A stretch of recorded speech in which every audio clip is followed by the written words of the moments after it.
나날이 그 치술정자락에 살고 있는 김용호라고 합니다.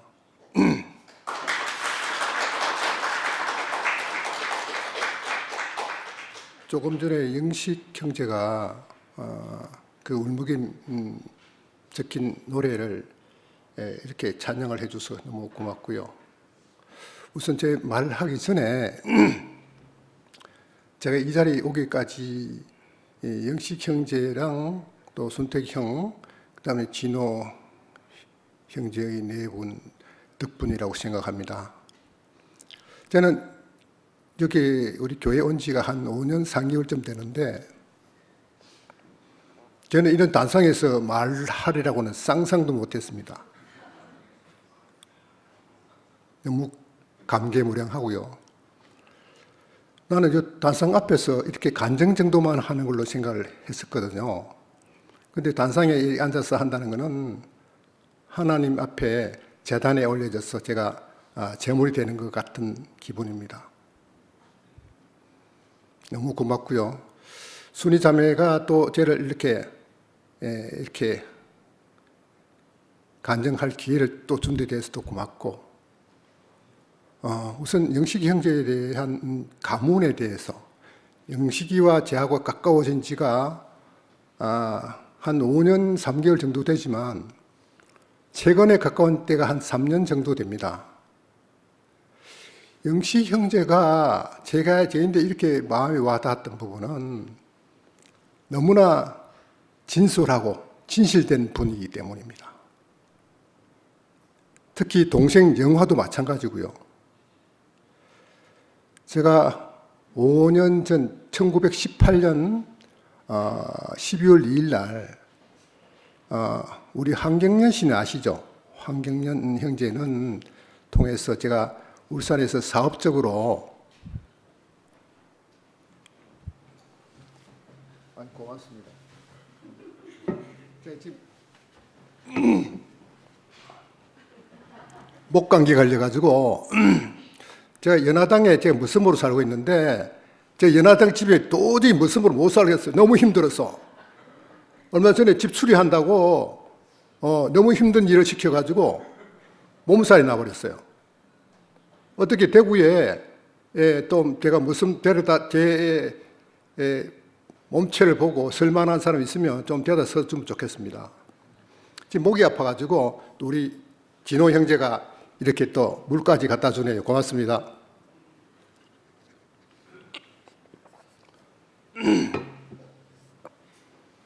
영식 형제 이야기를 잠깐 하다가 말았는데 1918년도 12월 1일 날 그 황경련 형제를 통해서 제가 여기 대구교회에 처음 왔더랬습니다. 정말 저는 교회는 단 한 번도 온 일이 없거든요. 그리고 아까 그 사회작가 잠깐 소개했지만 우리 집안으로 그러니까 김충선 할아버지의 제가 아까 6대 손이 아니고 14대 손입니다. 그 할아버지를 통해서 6대 조부터는 울산에 가서 살았습니다. 우리 집안에는 좀 고지식해서 그런지는 모르지만 좀 선진화되지 못해서 그런지는 모르지만 기독교인이 한 사람도 없어요. 그리고 제가 학교 다니면서도 뭐 미신스쿨이라든지 이런 쪽들도 있었지만 저는 거기에 가입을 한 번도 해본 일이 없고 하나님에 대한 정말 히읗도 모르는 하자도 모르는 사람입니다. 그리스도도 모르고요. 그런데 어떻게 일로 오게 되었냐면 지금 생각해 보면 하나님이 완전히 저를 사로잡아서 이 대구 교회로 오지 않았겠나 그런 생각이 들어요. 저같이 뺀돌뺀돌한 사람이 하나님 얘기를 하면은 옆으로 도망갈 생각만 했을 텐데 단 한 번도 지금까지 1918년 12월 2일부터 단 하루도 하나님 품속에서 떠난 일이 없습니다. 제가 생각해보다 너무 신기한 일이거든요. 왜 그런 현상이 일어났을까? 이거는 아까도 말씀드렸지만 분명히 하나님이 계시지 않으면 이렇게 저를 이 자리에 있을 수 없게끔 할 그런 상황이었어요. 그런데 제가 이렇게 있다는 것은 우선 하나님과 예수 그리스도, 그리고 제가 그 전번에 간증을 한번 하면서 6,000년 전에 하나님과 2,000년 전에 예수 그리스도는 사라진 지 오래지만 그 품성이 우리 형제 자매들인데 남아 있어서 그 형제 자매들의 이 사랑으로 그 은혜로 제가 이 자리에 있다 해도 과언이 아닙니다. 그래서 우선 우리 형제 자매들인데 하나님과 예수 그리스도의 마음으로 저는 사랑을 나누고 서로 교통하고 또 같이 살았으면 좋겠습니다. 그래서 18년 12월 2일 일요일입니다. 그날 첫 일요일이기 때문에 이열래 목사님이 항상 나와서 말씀할 때거든요. 근데 저는 이열래 목사님도 모르고 그 누구도 모르지만 그때 제가 어떤 사정으로 제가 변호사 사무실에 근무를 하고 있을 때입니다. 그래서 어떤 재판에서 어떤 이겨보려면 사실 인간들이 하는 이 세상에서는 정말 공정과 공평, 양심이라는 게 별로 없습니다. 전부 인맥이고 돈으로 해결 다 하는 게 세상살이 아닙니까? 그 법률적인 그런 자기 양심적으로 공정하게 해야 될 그런 법률을 다루는 사람들마저도 그렇지 못하다는 걸 아니까 제가 울산지방법원에 있는 판사 라인을 찾아야 되겠는데 그 판사 라인을 찾으려면 그게 잘 쉽지는 않거든요. 그런 부분은 전부 다 좀 비밀화되어 있기 때문에. 그래서 혹시나 영화 형제를 만나면 그런 루트를 좀 알 수 있을까 싶어서. 제가 영화 형제를 압니까? 그때 전혀 몰랐죠. 그 황경련 우리 형제가 제 아브라함입니다. 그래서 황경련 장로가 자기 아는 판사가 있다. 그래서 평소에도 그런 얘기를 가끔씩 한 적이 있거든요. 그래서 한번 가보자. 그래서 그날을 택해서 대구교회를 처음 왔습니다. 이제 영화 형제를 만나려면 아무래도 점심시간쯤이 돼야 되니까 제가 10시 집회 때인가요? 그때 우리 이청에 있는 그 대집회실에서 그때는 사람들이 너무너무 많았습니다. 정말 빈자리를 찾을래야 찾을 수 없을 정도로 많은 사람들이 왔다 했었는데 그 많은 사람들이 참 좋아하는 모습들을 보았거든요. 그래서 이헬레 목사님이 나와서 말씀하시는데 그동안에 제가 이헬레 목사님 말씀을 어느 정도는 조금은 들었었거든요. 어떤 분이란 걸. 그렇지만 제가 너무 실망이 되는 거죠. 목소리는 귀 들어가는 목소리, 제 귀에는 잘 들리지 않고요.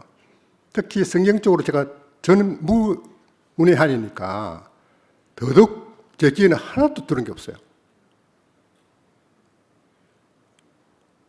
제가 바른 자세로 앉았는 게 아니라 목사님 말씀을 제대로 한번 들어볼 거라고 허리를 딩겨 붙인 게 아니라 딱 앞으로 당겨가지고 딱 쳐다보고 있는데 1시간 가까이 말씀을 하는데 솔직히 한마디는 못 알아들었습니다. 제가 창피할 정도로. 제가 60 중반 인생 살면서도 누구 말을 하면 어느 정도의 요점 정리는 되는데 1시간 있으면서 요점 정리가 안 되는 거예요. 무슨 말씀을 했는지. 더군다나 노희한 분이 앞에서 다 들어가는 목소리, 그때 아마 좀 아프시다가 나오신 것 같아요. 그래서 더더욱 말씀을 못 알아듣겠더라고. 그러나 그 앞에 앉은 그 우리 형제 자매들은 그때 당시에 하면 형제 자매겠습니까? 사람들은 전부 다 좋아하는 거죠. 말씀을 좋아하는 게 아니라 사람을 좋아하고 있구나 하는 걸 보이더라고요. 전부 다 박수치고 할렐루야 하면서 외치는 그 모습들이 나는 별천지로 느껴졌습니다. 아, 이런 세계도 있구나.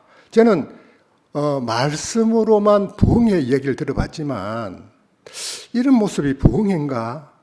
그러나 보통 평상시의 인료 집회인데 이렇게 야단법석인가? 어떻게 잘못 생각하면 사회비 종교의 어떤 교주를 앞에 두고 저렇게 찬양하는 것 같은 느낌이 들었어요. 좌우지간 어쨌든 이색적이다, 좀 기이하다 그런 느낌을 받았었어요. 그래서 제 성격상 어떤 말씀을 하면 또 그 상황들을 보면 좀 기이한 그런 모습들을 보면 그 이유를 알아야 제 성격상 풀리는 부분이라서 고민을 했죠. 그래서 황경련 시인데다가 왜 이렇게 좋아하는 모습을 왜 예수 그리스도에 대해서 한 번도 너희들 이야기를 안 해주냐고 하니까 수도 없이 많이 했대요. 그런데 단 한 번도 귀담아 듣지 않고 한쪽 귀로 듣고 한쪽 귀로 흘리버리는 것 같은 느낌을 받았다는 얘기를 합니다. 사실 그랬고요. 저는 황경희 시인데다가 황경희 씨를 만난 지는 지금부터 한 20년이 가까이 되는데 그러니까 그 5년을 빼고 나면 한 15년 정도를 아는 사이인데도 하나님 얘기를 한 기억이 하나도 안 나는 거예요. 제 마음에 하나도 없었던 거죠. 그래서 이제 이야기가 조금 너무 진도가 나갔는데 목사님 말씀을 듣고 난 뒤에 점심시간이 되었어요. 그래서 이제 그 카페도 있고 지금 카페죠. 또 점심시간에 영화 형제를 만났습니다. 그때 영화 형제를 만나기 전에 영식 형제를 만났는데 처음 보는 영식 형제이지 않습니까? 그때가 그날 12월 2일입니다. 28년도. 5년 3개월 전이죠. 키는 크다란 사람이 쟤하고 전혀 맞지 않는 사람입니다.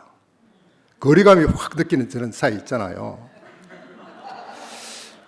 그래서 별로 굉장히 얼굴 보니까 거만해 보이고 다들 좋아하면서 친절해 보이는데 영시의 형제만큼 그렇게 보이지를 않더라고. 그런가 보다 그러고 이제 자기 동생을 소개하면서 영화하고 이야기를 했는데 그 황경련 장로의 얘기로는 자기 교회 식구이기 때문에 법률적인 자문을 구하면 충분히 자문을 잘 해줄 것이다라고 얘기를 해서 울산에서 대구까지 왔지 않습니까? 그런데 이야기를 다 듣고 난 한마디가 뭐냐면 나는 현직에 있어서 그런데 구체적으로 말씀드릴 수가 없습니다 하는 얘기를 딱 들었다고. 그 한마디를 듣는 순간 제가 어떤 생각이 들었겠습니까? 한편으로는 내가 대구까지 이 말 들으러 왔나 하는 생각이 들었을 거고 가만히 생각해 보니까 야, 이 사람이 참 사람이다는 생각이 들더라고. 어떻게 세상에서 이렇게 교회 식구이라고 알면서 소개를 받은 사람인데도 불구하고 어떻게 그렇게 자기 양심에 끌리지 않고 공정하게 말씀할 수 있는 사람이 있느냐는 생각이 듭니다. 그래서 그 후로는 영화 형제를 별 볼 일도 없었지만 제가 그분의 형인 영식이하고 영화를 제가 좋아하게 된 경우입니다. 우리가 진실한 면을 이야기하지 않습니까? 지난주에 보면 영식이 형제가 그 진실과 사실 그리고 우리 생각이란 데에서 이야기를 한번 들었었는데 제 이야기 좀 지루합니까? 우리 우필 형제가 좀 그런 표정이 들었어.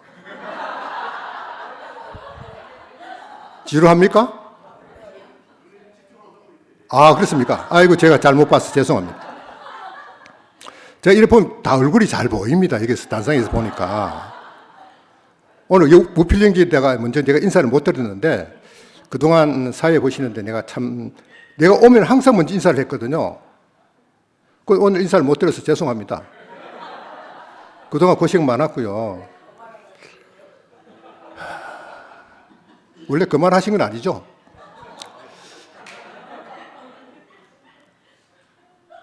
그래서 영식 형제의 그 집안을 제가 어떤 내력으로 해서 이렇게 진실된 형제 간에 우리 교회에 있는 부분에 대해서 제가 굉장히 동경하게 된 거죠. 야, 이 정도이면 우리 교회가 진실되겠다. 진실과 사실에 대해서는 너무나 잘 아시잖아요. 우리 생각이야 별개로 하더라도 사실과 진실 부분에서는 약간 헷갈릴 수가 있어요. 그래서 우리 세상살이에서는 진실과 사실 부분에서는 엄연히 구분되게 이야기를 할 수 있지만 우리 교회 안에서 우리 하나님의 생명 안에서 이 사실과 진실 부분을 어떻게 표현할 수 있을까 하는 걸 제가 생각을 해보니까 오늘 제가 텍스트 창세기를 썼습니다. 창세기를 쓴 이유는 제가 이 자리에 처음 나오면서 4대 복음서라든지 다른 말씀을 못 드리겠다. 제 수준에 딱 맞는 창세기를 눈뜬 얘기, 우리가 선악과 얘기를 하는 게 바람직하겠다 싶어서 이걸 텍스트를 제가 정했었는데요. 우리가 선악과를 먹은 부분에 대해서 사탄이 이야기한 행위들, 너는 정력코 너희 밝아지리라, 너는 하나님같이 신같이 되리라 하는 이런 부분들이 사실이잖아요. 제가 선악과를 먹고 내가 끝없는 욕망을 부렸으니까요.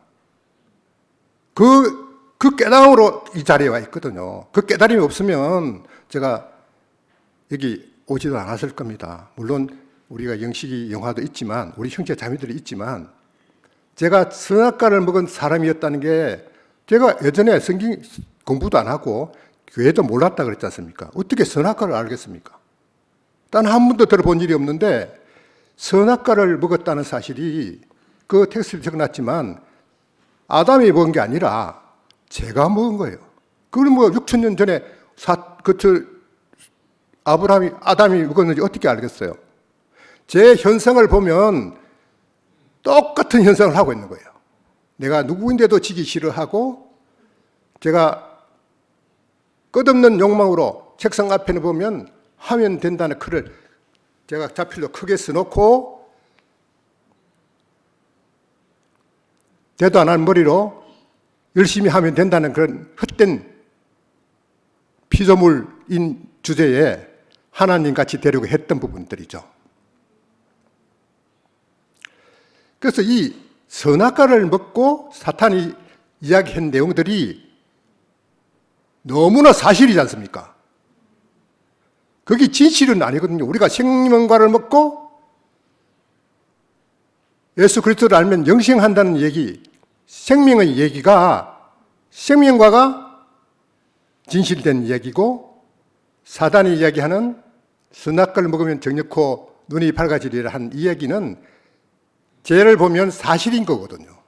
사실적 얘기가 진실한 얘기가 여기서 엄연히 구분되더라고요. 그래서 제가 우리 처음에 제가 대구교회 왔을 때 우리 목사님 말씀 듣고는 제가 온 게 절대 아닙니다. 그래서 이 사람을 좋아하는 이유가 있겠다 싶어서 옛날 과거 영상되어 있는 것들을 제가 쭉 찾아보면서 그분의 목소리에서 나오는 카리스마 있는 그 상대방을 제압하는 설교력 이런 부분에 제가 감명받았던 부분들이죠. 그리고 그분들이 쓴 책들을 근어로 돌아가라는 얘기도 있고 여러 가지 책들이 있지 않습니까? 그 책들을 쭉 보면서 울산교회에서 우리도 주일뿐만 아니고 평일도 나와서 우리 그 공부를 하고 해드렸습니다. 그것도 제가 세워가지고 우리 일요일 날만 만날 게 아니라 우리가 평일에도 만나서 우리 공부 좀 하고 공부의 주 목적보다는 형제 자매들 간에 일주일이 너무 길다. 그래서 우리 중간에 한번 만나자. 그래서 중간에 만나서 공부도 한번 하고 했었습니다. 참 그리움이란 게 저는 냉정한 인간이라서 그런지 몰라도 별로 없었거든요. 전부 자기 살기 바쁜데 무슨 그리움이 있습니까? 그 그리워할 시간이 있으면 자기 개발하고 자기 앞으로 전진해서 잘 살아갈 길이라면 돈 버는 일입니다. 그 길 말고는 없었거든요. 형제자매라는 걸 그리워하는 건 없었습니다. 그래서 처음에 울산교회 식구들이 전부 다 그리워졌습니다. 그래서 일주일에 2번씩 만나고 했었는데 다시 조금 돌아가면 2층하고 1층하고 사실 이 분리된 상황에서 신모내가 진실이냐 사실이냐 얘기가 제가 나름대로 생각해지더라고요. 십자가에서 내려오지 못하는 예수는 제 생각입니다. 진실이 아니고 사실이다. 아까 말씀드린 사실과 진실 얘기를 했지 않습니까? 사실은 선악과이고 진실은 생명과이다 라는 게 제가 나름대로 정리를 했는데 십자가에 내려오지 못하는 그는 현상으로 사실관계단 말이에요. 그러면 실제 2층에서의 부르짖음은 십자가에 내려오지 못하는 예수가 아니라 십자가에서 내려오지 못하는 부활된 생명, 이게 진실이 아닌가 싶어요. 물론 그 말을 함축해서 십자가에 내려오지 못하는 예수가 나다라고 해서 그렇게 합리화할 수는 있지 모르지만 그 말씀으로 이혈래 목사님을 너무 좋아해서 따라온 사람들이 너무나 많지 않습니까? 많은데 그 사실관계를 가지고 이게 전부다라고 얘기할 수 있나요? 곰곰이 생각에 잠겨 있습니다, 저는. 그래서 거기다가 울산교회에서 어떤 사태가 벌어졌냐면 울산교회에서 일어난 사태는 제가 조금 나중에 말씀드리고 제가 되돌아 가서 제 약간 그 김충선 할아버지의 제가 14대 손인데 제가 6대조로부터 해가지고 울산 가서 살고 있는데 아버지 이끌러서 그 가창 우록동에는 어릴 때 참 많이 왔었습니다. 옛날에는 정말로 교통도 안 좋았거든요. 그 가면 가쓰고 나오는 사람들 참 많았습니다. 근데 아버지는 우리 집 쪽에 좀 종손격이라 가지고 아버지가 울산의 대표 자격으로 여기 가창에 많이 왔었습니다. 가창에서 그래도 좀 유명해진 사람이 한 사람만 소개해 드릴까요?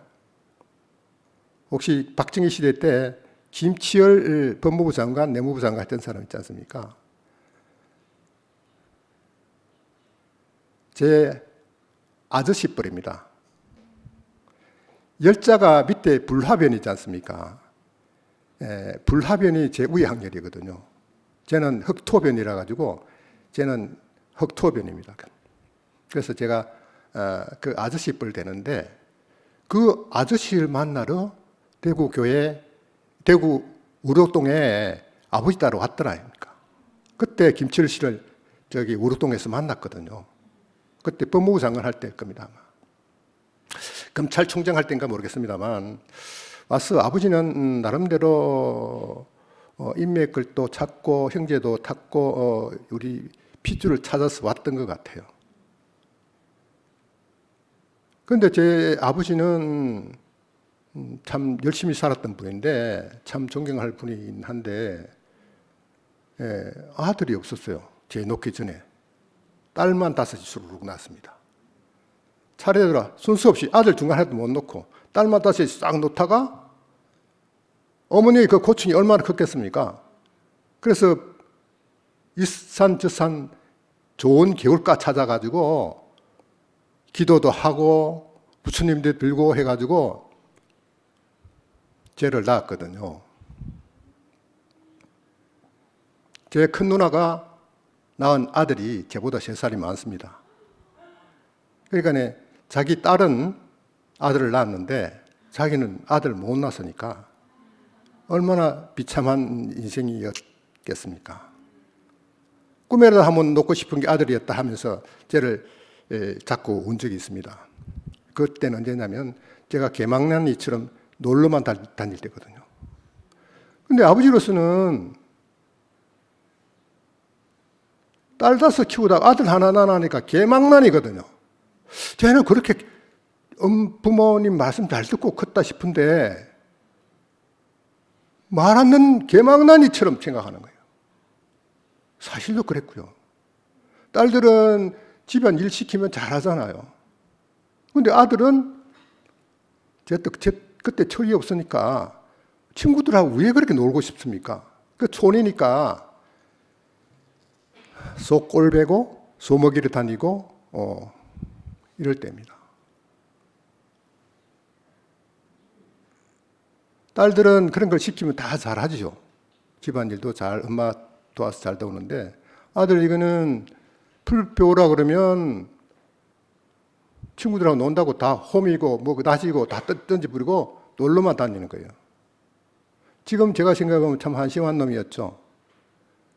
그러니까 아버지는 그런 놈을 그냥 놔둬버리면은 나중에 철들 텐데 죽으라고 그러지는 않네요. 제가 한나절을 아버지가 쟤를 잡으러 다닐 때가 있었습니다. 그럴 때 어릴 때니까 아버지보다는 제가 흠치 달리기를 못했을 거 아닙니까? 근데 제 지금 기억이 생생한 게 모 배고 나면 모 패기가 요만큼 올라와 있지 않습니까? 키가 적으니까 좀 애나니까 그게 걸려가지고 탁 넘어지니까 이놈 자식 잘 잡았다 하고 탁 잡아가지고 집에 가가지고 얼마나 매를 많이 맞았는지 모릅니다. 근데 아버지로서는 참 귀하게 생각했지 않겠나 싶긴 한데 그건 어머님 생각, 어머니는 저인데 그랬어요. 참 어머니인데는 제가 눈물 날 정도로 사랑을 받았는데 아버지한테는 굉장히 엄하게 제가 컸습니다. 어떤 날은 보리밭을 매다가 친구들하고 놀러 가기로 약속을 해놨는데 어떻게 하면 놀러 가지 하는 생각에 그 밭이 긴 밭이 하나 있었어요. 밭을 메고 엄마 아버지보다는 제가 밭 매는 걸 굉장히 빨리 팔을 놀려가지고 한 10m 정도를 앞질러가지고 풀을 매다가 호미를 잡아 던지고 친구 찾아 가버렸거든요. 그래서 참 한없이 철없는 아이였죠. 그렇게 슬슬 들어갈 무렵에 이제 제가 중학교도 졸업하고 이제 고등학교 졸업을 하게 되는데 철이 없던 놈이 되놓으니까 대학을 꼭 가야 되겠다는 그렇게 열망이 없었던 거죠. 그래서 공부를 그렇게 열심히 안 하다가 고등학교 3학년 때쯤에 돼야 철이 들어서 공부를 해야 되겠다는 생각이 들었습니다. 그때는 예비고사 실 때인데 안타깝게도 예비고사 좋은 성적을 못 받았던 거죠. 그래서 아버지인데 제가 죄책감도 있고 해가지고 집을 가출을 합니다. 가출을 하는데 그때가 1972년도 12월 24일이에요. 대인각 호텔 불날 때입니다. 저는 다른 분들은 여기 아시는 분들이 안 계시겠지만 대인각 호텔 불나는 거 제가 현장에서 봤다 아닙니까? 그때 제가 가출할 때 집에 있던 살섬들을 방앗간에 찍어서 제 손으로 저쪽에 방앗간에 부탁을 해서 찍어가지고 살을 팔아서 그 돈으로 제가 서울로 가출을 했던 거죠. 서울에서의 생활이 만만찮지 않습니까? 굉장히 힘들죠. 그래서 서울에서 집으로 내려가는 길에 돈이 없으니까 도둑열차를 탑니다. 도둑열차 혹시 타본 분 계세요? 도둑열차 타본 남자분 안 계세요? 도둑열차 어떻게 탔냐면 그때는 서울역에서는 이제 그 직행 이런 게만 있었고요. 통일호는 용산역에서 출발했었어요. 용산역에서 돈이 조금 있으니까 오산역까지 차표를 끊습니다. 그리고 오산역부터는 이제 그 무임승차죠. 그때부터 이제 도둑열차인데, 도둑열차 못 타봤더니 그냥 실감이 안 나네. 도둑열차 타는 사람을 별명이 뭔지 아세요? 깐칠입니다. 깐칠이. 왜 깐칠이라고 그러냐면 꼬피와 꼬피 사이에 숨어들거든요. 그건 완전히 밖에서 들어가야 됩니다. 밑에는 파이프라인이 지나가고 완전히 철도가 환하게 보이는 길입니다. 그래서 철도의 중간 간자 들어서 간철이라고 그랬습니다. 그래서 이제 도둑열차를 이제 주로 타는 사람들은 돈이 있으면 누가 그렇게 타겠습니까? 젊은 애들이, 제 같은 또래 애들이 타고 그랬었어요.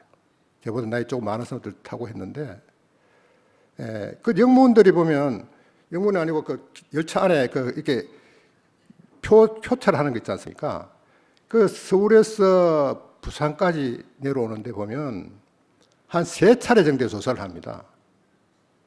그러면 이 깐처리를 그게 승무원들이 대충 알아요. 알고 눈치를 주거든요. 주면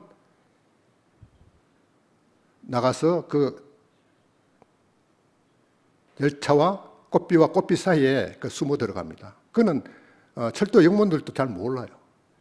근데 굉장히 위험한 일이죠. 그 느리지면 바로 즉살이죠.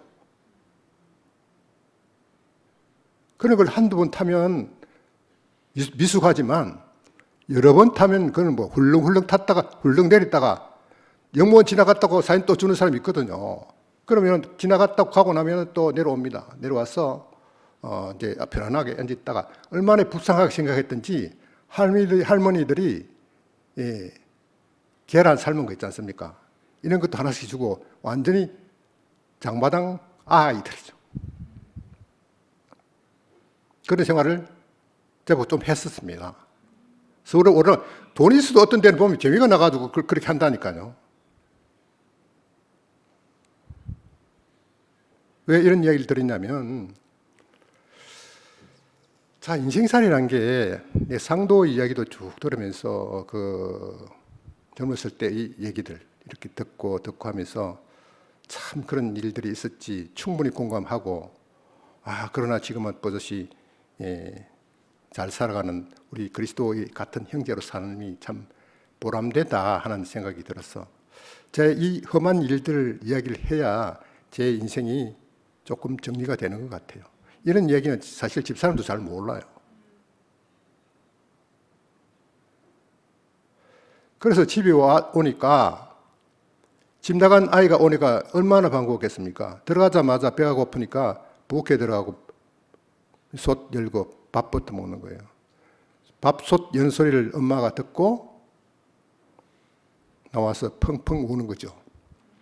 그때 엄마 모습을 보면 제가 이래 살면 안 되겠다는 그때 엄마를 보고 한없이 같이 얼싸안고 울었죠. 왜 전보를 치든지 해서 돈을 붙여달라면 돈을 충분히 붙여줄 수 있을 텐데 왜 그 험한 짓을 했냐고 하는 얘기를 부모로부터 들으면서 제가 반성되는 그런 기회가 있었죠.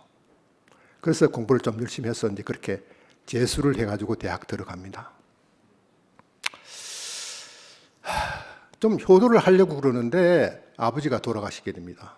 그날이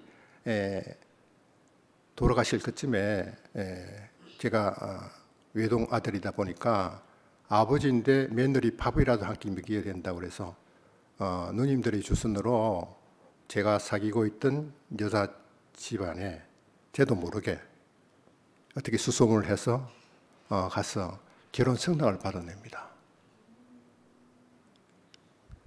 그분이 바로 지금 계시는 저 임연아 자매인데, 그때는 제가 사귀고는 있었지만 결혼할 상대는 아니었거든요. 저도 아직 군대도 갔다 오지도 않았고, 그렇기 때문에 지금 대학은 졸업했습니다만 제가 왜 군대를 좀 늦게 가게 됐냐면 부선망 독자는 원래 연기가 되죠. 그래서 대학 졸업할 때까지 제가 군대를 안 갔더랬어요. 그래서 아버지의 그 간암 선고를 받으면서 부랴부랴 집사람하고 결혼을 하게 됩니다. 근데 다행히도 우리 누님과 자양들이 저기 처갓집에 가서 우리 집안에 이런 사정이 있으니까 딸 줄래? 이렇게 하니까 장인 장모님께서 어떻게 주겠다고 이야기했겠습니까? 우선에 딸들인데 의사를 물어봤겠죠. 물어보니까 딸이 오케이 하네요. 참 이게 인연이란 게 묘한 거죠. 우리 같이 앉아 계시는 분들도 전부 다 인연으로 만난 분 아닙니까? 인연이란 게 하나님이 준 면연입니다. 제가 옛날에는 이런 하나님이 이야기를 쉽게 하지 못했는데 이런 인연은 하나님 아니고는 이렇게 만날 수가 없습니다. 쌍건 형제하고 어떻게 저하고 이렇게 눈 마주치고 앉아 있을 수 있겠습니까? 완전히 세계가 다른데 하나님의 인연이 참 우리 불교에서는 인연과보라 그러죠. 그렇게 만나집니다, 인연이. 그는 지금 생각해 보면 인연과보가 아니고 부처님 위에 하나님이 계신다고 저는 생각합니다. 천지를 창조한 스스로 계시는 분이 어떻게 관세음보살, 아미타불보살 이런 분하고 비교가 되겠나 그런 생각이 들어요. 그리고 불교 얘기를 잠깐 하면 엄마 아버지가 불자였으니까 저도 어려서부터 절에 참 많이 다녔습니다. 그런데 왜 제가 절에 안 가고 이 교회에 오느냐면 물론 아까 1918년 12월 2일 날 온 계기로부터 하나님의 빛이 보였기 때문에 온 것도 있지만 불자의 생활을 해보면 거의 기복신앙이에요. 전부 부처님인데 빕니다. 조상인데 제사를 지내도 빌고요. 저는 이렇게 빌고 비는 게 이 몸에 배어 있었습니다. 근데 우리 연례 목사님을 딱 만나면서 이 기복이라는 게 싹 없어져 버렸어요. 하나님이, 부처님이 그 누가 복을 주는 거 단 한 사람도 본 사람이 없잖아요.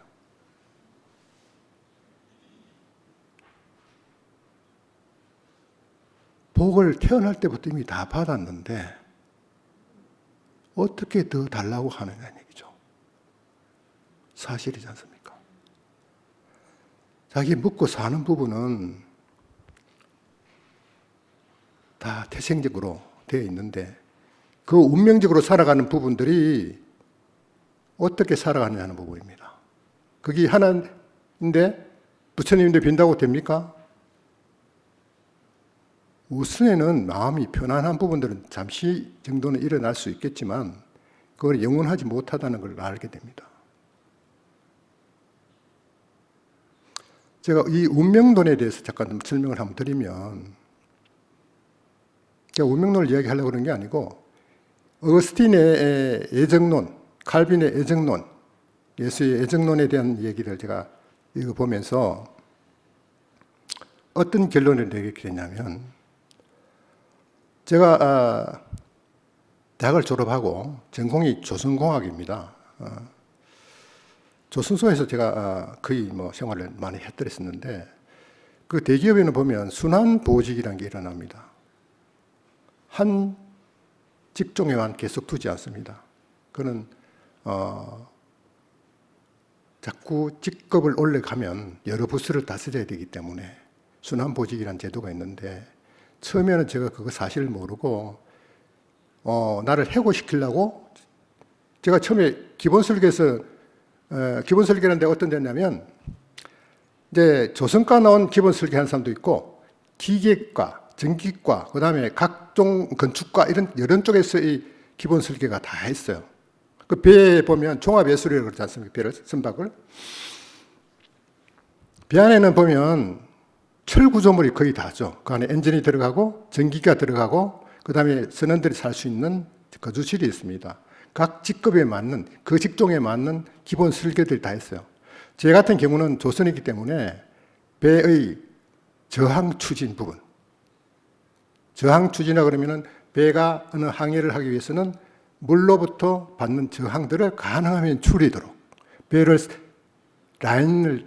라인을 그렇게 만드는 거죠. 그래서 모델 테스트를 해서 가능하면 저항이 떨어지는 선형을 만들어내는 데가 저희들이 기본 설계였습니다. 그러니까 엔지니어 중에는 완전히 엔지니어죠. 그러니까 저희들에게는 업체들이 없어요. 예를 들면 성각 같으면 배를 껍데기를 만드는 데 같으면 선체를 구조, 그러니까 철판을 만드는 회사로부터 그 다음에 강판도 후판 아주 약한 판, 그 다음에 아주 강질의 철판,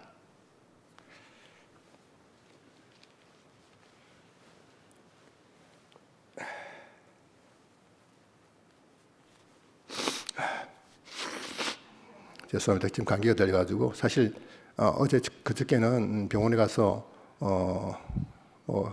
혈관 저기 체열도 하고 검사를 다 해보니까 뭐 별일 이상도 없고 그 코로나도 아니고 또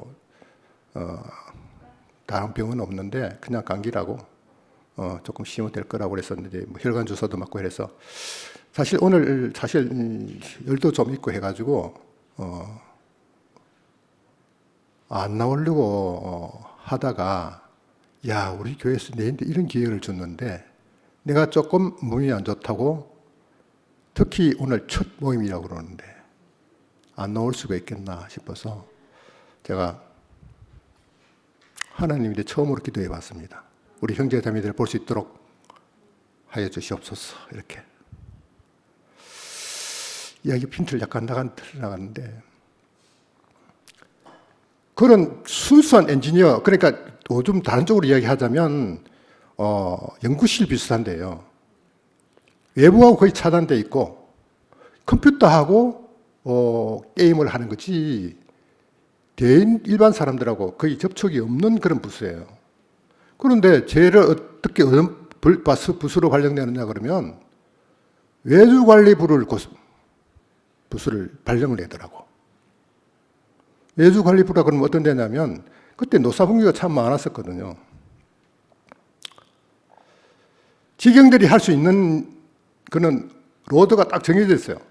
오버로드 걸리는 부분들은 전부 다 외주들이 처리해야 되는데 그때는 조선 경기가 좋아서 엄청 외주가 처리해야 되는 분들이 많았습니다. 그런데 그 부수가 중요하다고 보고 위에서 보냈겠죠. 저는 처음에 그걸 모르고 야 사표를 내야 되나 말아야 되나 하는 순간에 이것도 한번 해보자 싶어서 했던 거죠. 해보니까 너무너무 재밌어요. 근데 제가 조선 쪽으로의 도면들은 내가 너무너무 잘 보잖아요. 근데 외주업체하고 계약을 해야 되는데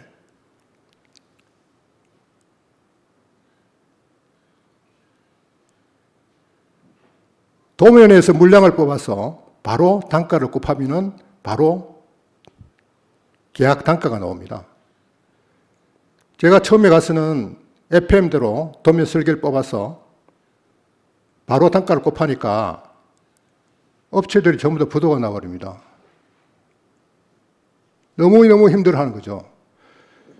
야, 이게 너무 FM도 회사를 위하는 것도 좋지 않구나라는 생각을 하면서 업체들이 부도가 나면 어디 갑니까? 전부 다 공정거래위원회 가죠.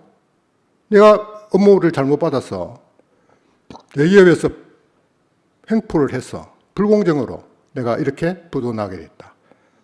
그래서 제가 과천종합청사 하도급과에 제가 한 6개월 정도는 근무를 거기서 했었습니다. 그래서 제가 법률을 그때 알기 시작한 게 하도급법입니다. 불공정 거래 관련. 그래서 이제 그때부터 이제 불공정 거래법을 제가 공부를 좀 하게 됩니다. 그래서 업체들이 왜 이렇게 부도 났을까? 물론 원청회사의 책임이 제가 볼 때는 약 80% 이상입니다. 업체들도 잘못한 부분들도 있죠. 전부 다는 아니고. 그래서 제가 이렇게 개선 해가지고 업체들을 근 1년 동안에 전부 정상에도 올립니다. 그것도 지금 생각이 생생한데, 그때 한진중공업 회장이 누구냐면 조정훈 씨거든요. 조정훈 씨인데다가 제가 기한을 받아서 업체들을 다 살립니다. 업체가 살아요. 제가 보고서의 주요 내용이 뭐냐면, 업체가 사는 길이 우리 회사가 사는 길이다. 업체가 10% 이익을 보면 우리 회사는 90% 이익을 봅니다. 이런데도 업체를 죽여야 되겠습니까? 이런 식으로 제가 단가를 올리는 기한을 합니다. 그래서 업체들이 엄청 이제 살기가 좋아졌죠. 원래 순환보직이라는 게 3년만 지나면 순환 다른 부서로 가야 되는데 업무 잘한다고 3년을 더 연임을 시켜주네요. 그래서 6년 외주관리부서에서 6년을 근무를 했었습니다. 그런데 제가 업무를 이제 순환보직이라는 게 어떤 오만이 들었냐면 이게 우리 선악과를 먹은 현상입니다. 나는 어느 부서를 가더라도 다 할 수 있다. 이 오만감이 생기는 겁니다. 한편으로는 순환보직이라는 제도가 상당히 도움이 될 수 있을지 몰라도 개인적으로 보면 엄청난 좋지 않은 부분들도 있다는 겁니다. 그래서 그 후에 한참 지나서 제가 퇴직을 하게 되는데, 퇴직을 한 이유가 세상살이에 나가서는 내가 뭐든지 할 수 있다는 그 생각으로 제가 나왔습니다. 나와가지고 여러 사업을 합니다. 첫째는 나와서 그동안에 벌은 돈도 좀 있으니까 이 돈으로 울산 삼산동에 같으면 롯데호텔 있고 현대백화점 있고 그 자리입니다. 그 인근에다가 땅을 샀어. 제가 그건 전부 다 뻘밭이기 때문에 지하 특파기 공사를 하고 거기다가 건물을 하나 지어서 다른 부분은 세주고 1층은 우리 집사람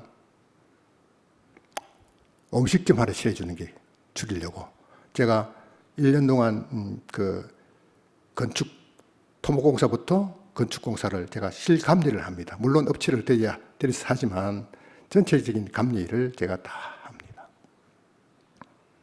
그리고 우리 집사람 그 식당 차려줬잖아요. 한정식 집을 하나 차려줬는데 집사람이 너무너무 힘들어하는 거예요. 빼싹 말라가지고 있죠. 새벽 4시에는 농산물 시장 가서 시장 봐야죠. 저녁 늦게까지 손님하고 씨름하다가 마지막에는 그래도 수지 계산을 한번 해보고 자야 될 거 아닙니까? 밤늦게 자죠. 새벽 4시에 일어나죠.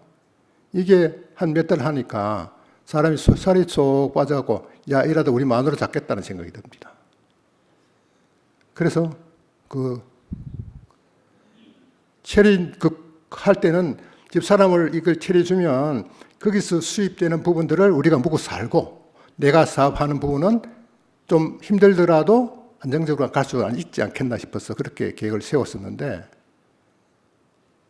그걸 떠나서 우리 집사람 잡게 생겼잖아요. 빼싹 말라가지고 젖이 그래도 통통했는데 젖이 하나도 없는 거에 보니까 야 이거 큰일 났다 싶어서 돈도 다 필요 없고 그래서 그 식당을 다른 사람인데 넘겨줬습니다. 넘겨주고 건물은 그 뒤에 이제 건물을 임자가 나타나서 그 자리가 요지기 때문에 건물도 팔게 되는데 그 뒤에 또 건물도 제가 또 짓고 해가지고 막 여러 번 합니다.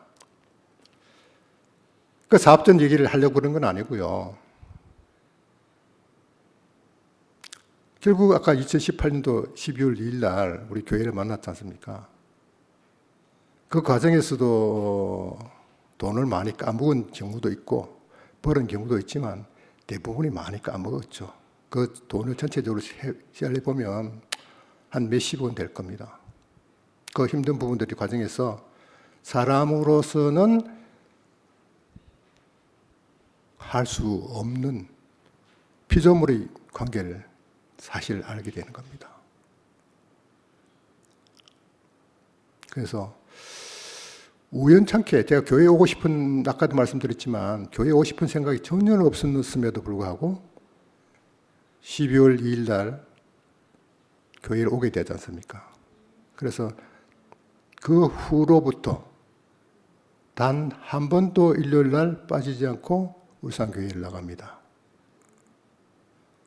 그때는 울산교회에서 뭐 아시는 분도 아시겠지만 최정주 형님 아시죠?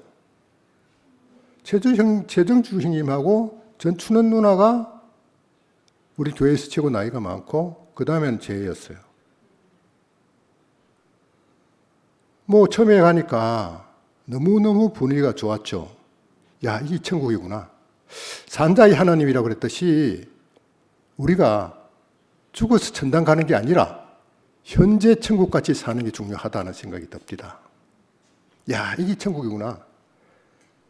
남을 시기하지 않고 남 흉보지 않고 잘난 것 자랑하지 않고 형제 자매들 간에 너무 우애 있게 지냈었습니다. 그런데 내가 교회를 나가는 걸 집사람한테 제가 거짓말을 하고 나갔죠.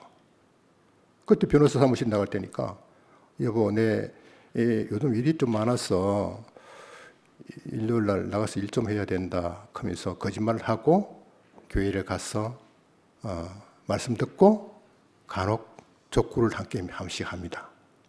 주변에 학교가 초등학교 운동장이 있어서 거기서 이제 족구를 가끔씩 했었는데 또 집사람이 되다가는 또 일하러 가기도 하지만 가끔은 족구하러도 간다. 우리가 사는 게 다 그런 거 아니까 우리 옆에 있는 사람들하고 다 우애 있게 지내는 것. 그렇게 친선도모를 하기 위해서 간다. 추리닝 바람으로 밑에 운동화 신고 거기에 가방을 하나 들었는데 변호사 사무실에서 일을 하는 가방이 아니고 그 안에는 말씀 듣는 텍스트, 노트가 들어있는 거죠. 그래서 이제 목사님 말씀하면 남들보다 누구보다도 그 요점 정리는 제가 잘 하니까 저 한 분은 하품하는 거 보니까 잠 온다. 재미없더라도 제로서는 상당히 중요한 이야기거든. 해주시고 우리 형제 자매가 되었다는 게 얼마나 좋습니까? 저는 앞에도 말씀드렸지만 2000년 전에 예수 그리스도 그 생명을 우리가 산다고 하지만 그거는 사실 어떻게 보면 허구일 수도 있습니다. 형제 자매들이 없다면 그걸 어떻게 증명하겠어요? 형제 자매들이 전부 눈 뜨고 거듭났어. 우리하고 같이 호흡하고 말을 하면 서로 소통이 되고 정말 밤 새워도 잠을 오지 않는 그런 관계인데 우리가 이 하나님 예수 그리스도는 사실 잘 모르겠어요. 형제 자매들이 나는 상당히 중요합니다. 그 중에서도 영식이는 최근간에서 내하고 정말 피를 나눈 형제보다 좋아요. 제가 보고 싶다 그러면은 근무하다가도 오잖아요. 제가 일부러 뭐 그러지는 않지만 딱 한 번 그런 적이 있어요. 그럼 와주더라고. 참 고맙습니다. 우리가 누가 좀 잘 살고 잘 못 사고 또 성격이 좀 좋고 나쁘면 어때요?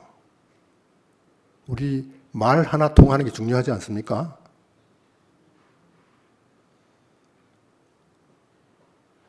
간신쟁이가 옆에 붙어서 막 간사스럽게 이야기하는 거 말고요. 옆에서 정말 마음으로 통할 수 있는 형제 자매가 있다는 게 정말 소중하지 않습니까? 제가 일 전분 작년 8월 달부터 제가 여기 한 두세 차례 왔던 것 같은 기억이 나는데 그때 우리 교회 요 충집회실이 처음에는 30명, 40명, 50명 이렇게 시간이 흐를수록 사람이 좀 늘어납니다. 2시 모임인데도 한 4시 정도 되니까 사람이 좀 더 많아지고 아마 함께 가는 교회에서 일로 오지 않겠나 그런 생각이 들던데 오늘은 식구가 많으시네요. 보니까 고맙습니다. 이 방송을 듣는 여러 형제 자매들도 오늘 첫 출발이라고 이기 첫 출발이라고 그러는데 제 같은 사람이 나와서 정말로 자기 인생 라이프 스토리를 이야기를 하고 교회를 이렇게 섬기지 않으면 안 되는 자리로 옮긴 그런 분들이 계시면 좀 나와서 이야기하고 형제 자매들이란 게 얼마나 소중한지를 아는 그 순간이 거듭나는 순간입니다. 저는 뭐 특히 엔지니어 쪽이니까 어떤 생각을 해보냐 그러면 사랑이란 건 어디서 나오느냐. 우리 김천 목사님이 십자가에 내려오지 못하는 예수가 머리에서는 있으나 가슴으로 내려오지 못한다는 얘기를 듣고 가슴으로 내려온다는 게 뭘까? 그럼 가슴의 중요 부분은 무슨 역할을 할까? 그러면은 우리 상건 형제님 계시지만 외과적인 수술을 해가지고 이 심장을 바꿔 그러면 내가 거듭날 수 있는가? 이런 생각이 또 해봤다니까요. 근데 실제 우리 심장이라는 걸 보면 우리 두뇌하고는 많이 역할이 다르지 않습니까? 기억하는 것도 아니고 오로지 좌심방, 우심방에 있어서 이 혈액을 정화를 또 간에서 한다고 그러죠. 해서 이 혈관의 온몸이 소통할 수 있는 발끝부터 머리끝까지 이 혈액이 분배시켜주는 이런 역할이 하는 심장, 우리가 영어로는 하트라고 그러기도 하죠. 우리가 불교에서는 제가 일체유심조라고 해서 마음먹기 달렸다 그런 얘기를 많이 하지 않습니까? 그럼 마음이란 게 뭘까? 혈액이 머리끝부터 발끝까지 공급해주는 그런 역할들. 그리고 슬픈 일이 생기면은 그 뜀박수가 달라지고 기쁜 일이 생기면은 뜀박수가 또 달라지고 이 정도가 우리 심장이 아닐까 싶은데 그런데 우리는 처음 보다가 마음 얘기를 많이 하거든요. 특히 불교에서 보면은 마음 공부라는 얘기가 많이 나옵니다. 마음 먹기 달렸다고 그러잖아요. 일체유심조, 연효대사가 말씀한 사실 마음 먹기 달려 있죠. 그런데 그게 쉽게 바뀌어지나요? 제가 울산교회 처음 나갔을 때 정말 거듭나고 싶어서 옆에 윤석주 형제인데다가 형제는 어떻게 하면 거듭납니까? 그 지름길을 좀 가르쳐 주세요. 거기 우리가 글자로, 문자로 어떻게 설명하겠어요?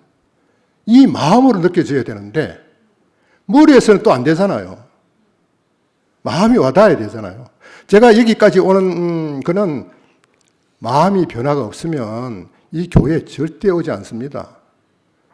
우리 누님들이 뭐라고 하는지 아세요? 용호야, 절에 나가고 교회 나가는 사람들 다 미쳤다. 할 짓이 없으니까 교회 나가고 쓸데없는 소리나 하고 즐거움이 뭔지도 모르고 나는 일하는 게 최고 즐겁다. 우리 누님들이 대부분 이런 사람들이 많아요. 그런데 살기는 다 잘 살아요. 잘 사는데 제가 볼 적에는 누님들하고 이렇게 이야기해 보면은 어떻게 선악과 묵은 모습들이 내 눈에 선하게 보이는지 전부 자기 주장들이 강하고 자기 욕심들이 꽉꽉 차 있는 거예요. 세상에는 다 이런 거잖아요. 그런데 이런 세계에서 제가 벗어났다는 거 아닙니까? 참 감사한 일이죠.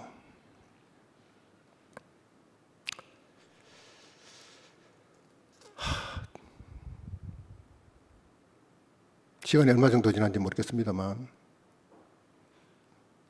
우리 집사람은 사인을 줍니다. 빨리 끝내라고. 우리 집사람을 제가 교회에 나간 이야기 잠깐 할게요. 이 이야기만 하고 끝낼게요. 우리 집사람이 저보다 정말로 불도가 더 심하거든요. 제가 교회에 갈 때도 절에 간 사람입니다.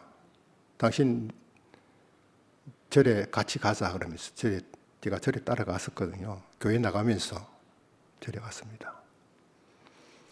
그런데 제가 변하는 모습을 집사람이 봤던 거예요. 늘 족구하러 다니고 변호사 사무실 일이 좀 많다고 그러고 나간 줄도 알았는데 그동안 한 1년 넘게 이렇게 보니까 단 한 번도 화낸 일이 없거든요. 내 주장을 해본 일이 없어요. 근데 집사람이 그 모습을 봤던 거죠. 정말로 집사람인데는 제가 울산교회에서 간증을 하면서 제가 냉철하고 냉혈한 인간이라서 잘 울지는 않거든요. 그런데 교회에서 간증을 한번 하면서 그때 한 1년 조금 넘었을 때입니다. 참 인생을 잘못 살았다. 내가 선악과를 먹은 정말 표본이구나. 그런 생각이 들면서 펑펑 울면서 내가 간증을 한번 했던 일이 있습니다. 그 울음은 슬픔의 눈물이 아니고 어떤 감동의 눈물이라 그럴까요? 또 기쁨의 눈물이라 그럴까요? 또 회개하는 그런 마음도 있었을 겁니다. 근데 우리 집사람은 내가 울은지 모르죠. 그렇다고 집에 와서 뭐 그렇게 내 간증했다 할 수도 없고, 그 후에 또 이상한 일이 있어가지고 집사람이 교회를 가게 됩니다. 그때는 그 얘기는 뭐 우리 집사람이 간증할 때 한번 들어보셨는 분도 계실 텐데, 제가 췌장 암에 걸렸다 그런 게 쪽에 제가 설계를 떼내면서 CT의 그런 현상들이 조금 보였던가 봐요. 근데 의사 선생님이 1년 뒤에 한번 검사를 해보자. 조금 이상 소견이 보인다. 그래서 그 이야기를 췌장이라고 하면 중요 부분이니까 1년 뒤에 한다 하는 거를 겁이 나서 못 가겠더라고. 그 2년 뒤에 제가 도저히 안 되겠다. 제가 죽으면 죽고 살면 살고 해서 검사 받으러 갔어. 그는 췌장에 있는 어떤 지방의 덩어리이지 암하고는 관계 없다는 얘기를 그 영상의학계에서 전문의가 판정을 해주더라고. 그래서 제가 너무나 좋아서 2번, 3번 물었던 거 아닙니까? 확실하다니까요. 제 여기 소견서를 보시면 알 겁니다 하고 소견서를 주더라고요. 그래서 집사람인데 그 얘기를 했더니 저보다 집사람이 더 좋아하는 거 있죠. 저 사람은 내하고 만난 지 그때 난 뭐 한 3, 40년 되겠지만 저 사람하고 내가 인연이 뭐라고? 제가 괜찮다니까 좋아하는 그 모습들이 한 몸, 한 피, 한 몸 아닙니까? 우리 그리스도의 세계에서 한 몸 아닙니까? 그래서 제가 연례 목사님 말씀 중에 최고 좋아했던 부분이 우리가 연합이라는 얘기입니다. 연합을 그리치는 것은 진실이라도 진리라도 그거는 손에서 내려놓아야 된다. 그런 얘기를 내가 우리 장용승 형제인데도 들었고 목사님인데도 들었어요. 들으면서 지금 우리 사태가 연합을 방해하는 행위 아닙니까? 그렇게 강조하고 제가 그 끌려서 우리 교회에 왔더랬었는데 어떻게 그 말을 번복을 할 수 있습니까? 그러나 그분은 제가 감히 말씀드리면 너무 훌륭한 분이신 것은 맞습니다. 그러나 마지막 카드를 잘못 뽑은 거죠. 그러나 그 마지막 카드를 우리가 욕할 수는 없으니까 그 우리 목사님의 훌륭한 부분은 존경을 해야 됩니다. 그 존경하는 마음에서 제가 우리 목사님 댁 3년 동안 제가 소나무 전지를 하고 청지를 했던 거 아닙니까? 그 하나님의 말씀 중에 청지기란 말씀이 목사님인데 하는 행위가 그 청지기란 말씀 때문입니다.